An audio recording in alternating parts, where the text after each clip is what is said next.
నేను మీ యాంకర్ నవ్య. ఈరోజు ఏం తీసుకొచ్చింది అనుకుంటున్నారా? ఈరోజు ప్రతి ఒక్కరికి ఇంట్రెస్టింగ్ విషయం తీసుకొచ్చానని. అదేంటనుకుంటున్నారా? లవ్ మ్యారేజా, అరేంజ్ మ్యారేజా? ఏంటి ఎగ్జైటింగ్ గా చూస్తున్నారా? దేని గురించి అడగబోతుంది క్వశ్చన్ అనుకుంటున్నారా? కాదండి, చాలా మంది పెద్దలు కుదిర్చిన సంబంధం బాగుంటుందా, లేదు వాళ్ళకు వాళ్ళు లవ్ చేసి పెళ్లి చేసుకునే సంబంధాలు బాగుంటున్నాయా అనే దాని గురించే ఈ రోజు చర్చ అని ఎందుకంటే అనుకుంటున్నారా? వీడియో పూర్తిగా చూడండి, మీకే అర్థమవుతుంది. నమస్కారం సార్. నమస్కారం సార్, ఈ రోజు ఏంటంటే చిన్న టాపిక్ ఏంటంటే పెద్దలు కుదిర్చిన పెళ్లిళ్ళు అనేది ఎక్కువ శాతం బాగుంటున్నాయా, లేదు అంటే లవ్ చేసి పెళ్లి చేసుకునే సంబంధాలు అనేవి బాగుంటున్నాయా అనే దాని గురించి మీ మాటలు. మీరు లవ్ చేసి పెళ్లి చేసుకున్నారా లేకపోతే పెద్దలు కుదిర్చారా మీ పెళ్లి? Love marriage. నిజంగానా? నేను లవ్ మ్యారేజ్ చేసుకున్నాను సార్. లవ్ కమ్ అరేంజ్డ్ అన్నమాట. మరి మీ ఇద్దరు ఎట్లున్నారు? బాగున్నాం సార్. మీది సార్? అంటే అడిగారు కాబట్టి జనరల్ గా. మరి మీ మ్యారేజ్ సార్? నాది అరేంజ్ మ్యారేజ్. హో, మన క్వశ్చన్ తో పాటే మ్యారేజెస్ కూడా సింక్ అయ్యాయి. సో మీ లైఫ్ లో అనేది ఎలా ఉంటుంది? అరేంజ్ మ్యారేజ్ బాగుంటుందా, లవ్ మ్యారేజ్ బాగుంటుందా? ఇప్పుడు నువ్వు లవ్ మ్యారేజ్ చేసుకున్నావు, నీ లైఫ్ బాగానే ఉంది. నేను అరేంజ్ మ్యారేజ్ చేసుకున్నా, నా లైఫ్ బాగానే ఉంది. ఉదాహరణకు అనుకుందాం. అంటే సార్, చిన్న క్లారిటీ, నేను లవ్ చేసి ఇంట్లో పెద్దవాళ్ళని ఒప్పించి చేసుకున్నాను. సో అది నాకు బెటర్. ఇంట్లో ఒప్పించి చేసుకున్నావా, నువ్వు పెళ్లిళ్ళు పెద్ద మనుషులు కుదిరిస్తే పెళ్లి చేసుకున్నావా అనేది కాదు ఇక్కడ. మీ ఇద్దరు బాగున్నారా లేదా? 100%. అయిపోయా. ఇక్కడ కావాల్సింది ఏంది? మీ ఇద్దరు బాగున్నారా లేదా? ఏ ఇద్దరు అయితే బాగుంటున్నారు లేదు వాళ్ళ లైఫ్ లో. ఇప్పుడు ప్రేమించి పెళ్లి చేసుకున్నా, పెళ్లి అనేది పెద్దలు కుదిర్చి పెళ్లి అయినా, పెళ్లి అనేది పెద్దలు కుదిర్చి పెళ్లి చేస్తున్నారు. మరి విడిపోయేటోళ్ళు లేరా? ఉన్నారు సార్. ఉన్నారా లేదా? ఉన్నారు. మరి లవ్ చేసి మరి విడాకులు తీసుకున్న వాళ్ళు ఉన్నారా? అటు కూడా ఉన్నారనే చెప్పొచ్చు. ఏదైనా ఉంటది.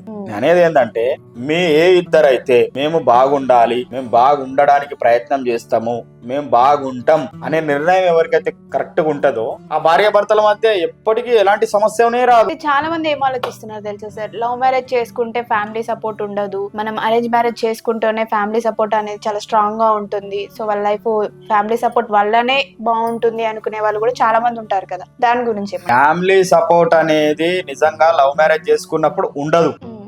అని అంటే, మీరు ఇష్టపడి ప్రేమించుకున్నారు కాబట్టి ఖచ్చితంగా కోపాలు తాపాలు ఉంటాయి. అటు అమ్మాయి వాళ్ళు అంగీకరించవచ్చు, లేదంటే ఇటు అబ్బాయి వాళ్ళు అంగీకరించకపోవచ్చు. ఎవరో ఒకరు అంగీకరిస్తారు, వద్దంటారు. అది వాళ్ళ వాళ్ళ ఇష్టాలకు సంబంధించింది, వాళ్ళ కుటుంబాలకు సంబంధించిన విషయం. కానీ ఎప్పుడైతే మీకు ఏజ్ వచ్చిన తర్వాత మీ ఇద్దరు లవ్ చేసుకున్నారు అంటే, అర్హత ఏంది? ఇంత జాబ్ చేసుకునే అర్హత, ఇంత భార్యను పోషించే అర్హత, ఆమెకి ఇంత వంటలు వార్పు ఆమె కూడా వచ్చి ఉండాలి. అప్పుడు ఆ ఇద్దరు మేము నిజంగా ప్రేమించినప్పుడు మరి మీరు బతికి చూపియాలి ప్రపంచానికి. ఇక మేము లవ్ చేస్తాం, మళ్ళీ విడిపోతాం, మళ్ళీ ఇంకో కొన్ని పెళ్లి చేసుకుంటా అంటే దాని సమాజం ఒప్పుకోదు కదా. మీరేమంటారు?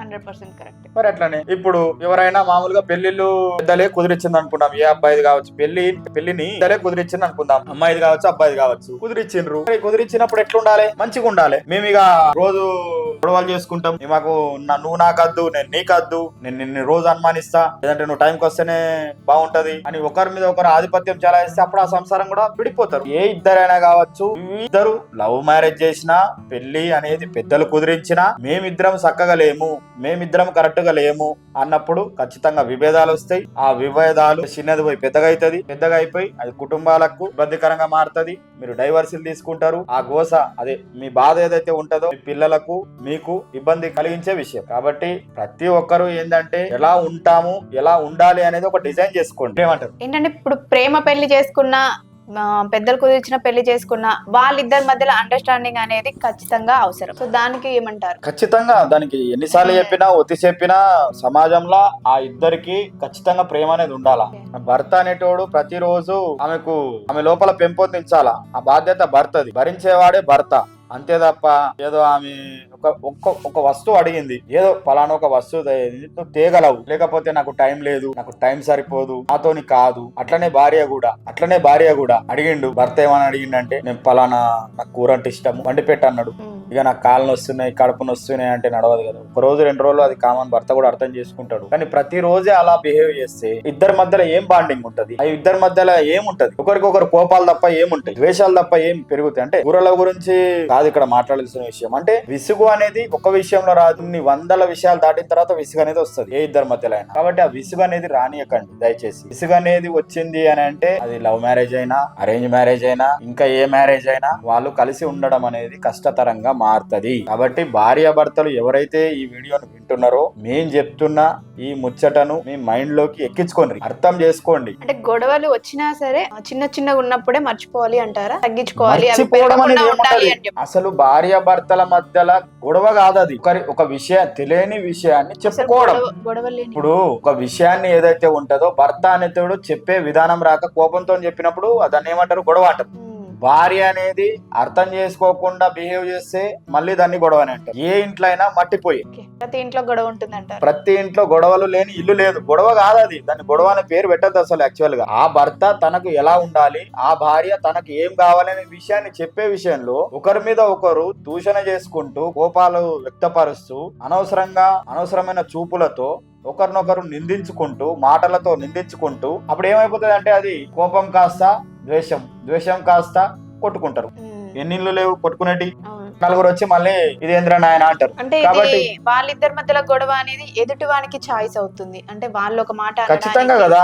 ఇప్పుడు మీ ఇంట్లో మీరిద్దరు సరిగ్గా లేకపోతే ఎదుటి వాళ్ళకి ఛాన్స్ అవుతుంది, దాన్ని వాడుకుంటారు, వాళ్ళు టైం పాస్ చేస్తారు. ఎంటర్టైన్మెంట్ కావాలి జనాలకు. ఇప్పుడు సీరియల్ చూసిన దానికన్నా ఎవరి ఇళ్లలో గొడవ అయింది అనుకో మజా అనిపిస్తుంది. అది మనమే చెప్పినట్టు ఉంటుంది అంటారు. వాళ్ళకి ఎంటర్టైన్మెంట్ బెడ్రూమ్ వరకు. అవును, మరి మీరు ఎంటర్టైన్మెంట్ ఇస్తున్నట్టే లెక్క. ఎదుటోళ్లకు మీరు ఎప్పుడైతే భార్యాభర్తలు ఎదుటోళ్ళు ఎప్పుడైతే మీ విషయాలన్నీ మీ గొడవల గురించి మీరు బయట వాళ్ళకు చెప్తున్నారు అంటే ఫుల్ టైం పాస్ ఇక మంచి ఎంటర్టైన్మెంట్. అంటే టికెట్ లేని సినిమా నా దృష్టిలో. ఇక వాళ్ళు బాగా చెప్పడానికి ప్రయత్నాలు చేస్తారు. దాని సంసారం దానికే దిక్కుండదు, వీడి సంసారం వీడికే దిక్కుండదు. మీరు ప్రవర్తించకపోతే అయిపోతుంది కదా, మీరు ఇలా ఉండకపోతే అయిపోతుంది కదా. చెప్పుకునే విషయంలో ప్రేమతోని బాధ్యతతోని విషయాన్ని ఆమెకు అర్థం కాకపోతే 4 సార్లు ఎక్కించడానికి ప్రయత్నం భర్త చేయాలి, అర్థం చేసుకోవడానికి భార్య ప్రయత్నం చేయాలి. లేదంటే ఇక భర్త కొట్టుడే ఆలస్యం, భర్త తిట్టుడే ఆలస్యం, అమ్మకు ఫోన్ చేసా ఇట్లా తయారైంది వేస్తా. ఈ అమ్మకు ఫోన్ చేసుడు ఎందుకు?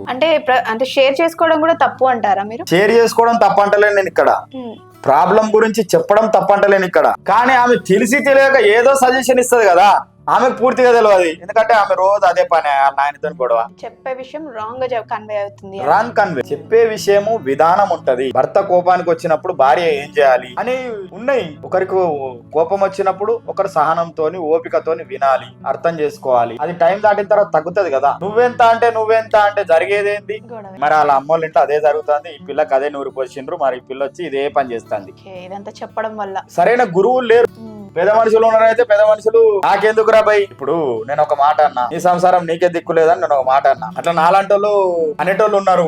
అనవసరంగా నేనెందుకు చెప్పాలని పెద్ద మనుషులు కూడా చెప్పుడు మానేసి. అవసరమా? అంటే వీళ్ళు కొంచెం అడ్జస్ట్ అయ్యి ఉన్నారు అని అంటే అసలు వేరే వాళ్ళతో మాట పడాల్సిన అవసరం కూడా ఉండదు కదా. అంతే, చిన్న లాజిక్. ఏం అవసరం లేదు. మీ ఇద్దరికి తెలుసు మీకు ప్రేమ ఉంది, 4 ఏళ్ళు సంసారం చేసిండ్రు, 5వ సంవత్సరం గొడవలు వస్తున్నాయి. ఏ విషయం మీద గొడవలు వస్తున్నాయి అనేది దాని గురించి చర్చించుకోండి, మాట్లాడుకోండి. బెడ్రూమ్ లో ఎందుకు మాట్లాడుకోవడానికి కదా, మన ఇంట్లో మనం మాట్లాడడానికి బాధ ఎందుకు? మేము బయట పోయి పబ్లిక్ అయితే చెప్తలేం కదా. వీళ్ళు చర్చ చేసుకోక గొడవ పెట్టుకొని బయట వాళ్ళు వచ్చి చెప్పే పరిస్థితికి వస్తున్నావు అంటే అప్పుడు నీ బతికేంది?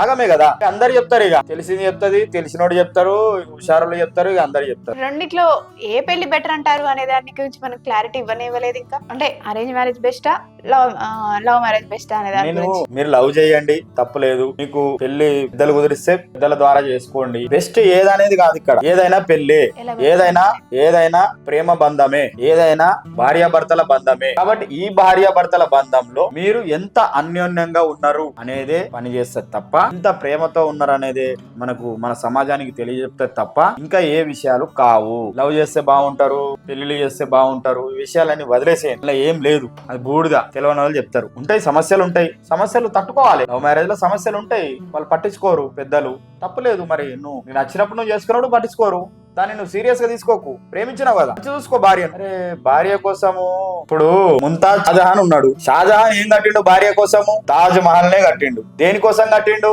ఒక ప్రేమ కోసం కట్టిండు. ఏం కట్టిండు? తాజ్ మహల్ కట్టిండు. అది కూడా పెళ్లి బంధంలో ప్రేమ కోసం. అంటే రెండు ఒకటే. ఏదైనా గంతే, పెళ్లి అయినా ప్రేమ అయినా ఏదైనా గది. ఇద్దరు కలిసి ఉన్నారు అని అంటే అది బంధమే. కాబట్టి ఈ బంధంలో చాలా మందికి తెలియక తప్పులు చేస్తున్నారు, కోర్టులు మెట్లెక్కుతున్నారు, ఏదంటే అనవసరమైన కోపాలకు పోతున్నారు, ఈగోలకు పోతున్నారు, పిల్లల భవిష్యత్ పాడు చేస్తున్నారు. ఏంది ఇది? కుక్కర్లు ఉడకబెడతారు, డ్రమ్ములు ఉడకబెడతారు, నదిలో దోషేస్తారు, ఇంకా కొత్తగా ఇంకేమైనా టెక్నిక్స్ ఉంటే అవి కూడా నేర్చుకుంటున్నారు. ఈ వ్యవస్థ ఎటు పోతుంది నాకేం అర్థమైతే లేదు. ఇది పరిస్థితి నవ్య. నీకు నాకు తెలిసింది చెప్తా అన్న, సమాజాన్ని మారుద్దామని ప్రయత్నం చేస్తున్నా. ఎందుకంటే నాకు ఒక పని లేదు, పని ఉంది, మీరేమనుకోకుండ్రి. కాబట్టి నేను ఇంత బిజీ ఉన్నా కూడా మీకోసం ఒక 15 నిమిషాలు ఈ వీడియో చెప్తున్నా అంటే ఉత్తగా చెప్తలేను. కాబట్టి మీరు అర్థం చేసుకోండి. ఎందుకంటే నాకు చూడబుద్ధి కాక చెప్తా అన్న, ఇట్లా అంత మంచిగా ఉండాలనేది నా బాధ. మీరు అందరు బాధపడితే నేను సంతోషంగా ఉండలేను. ఎందుకోసం అంటే మీకోసమే నేను పుట్టిన, నా కోసం నేను పుట్టలే. నిజమే మేడం, నా పేరు సాయిబాబా. దేవుడి పేరు పెట్టుకున్నప్పుడు మరి కొంచెం ఆలోచనలు కూడా దేవుడి ఉన్నట్టు ఉండాలి కదా. నేను షిరిడి సాయిబాబా అంత గొప్పని కాకపోవచ్చు, ఎంతో కొంత అయితే గొప్ప స్థాయికి అయితే వెళ్తా. నా మీద నాకు కాన్ఫిడెన్స్ ఉంది. ఎంతో కొంత ఈ వీడియో చూసి ఒక్క జీవితం అన్నా మారకపోదా, ఒక్క సంసారం అన్నా మంచిగా ఉండకపోదా, విడిపోదాం అనుకోని మా వీడియో చూసి మంచిగా అయిటో లేరా, ఏమో చెప్పలేం. అంతే నేను ఆశించేది.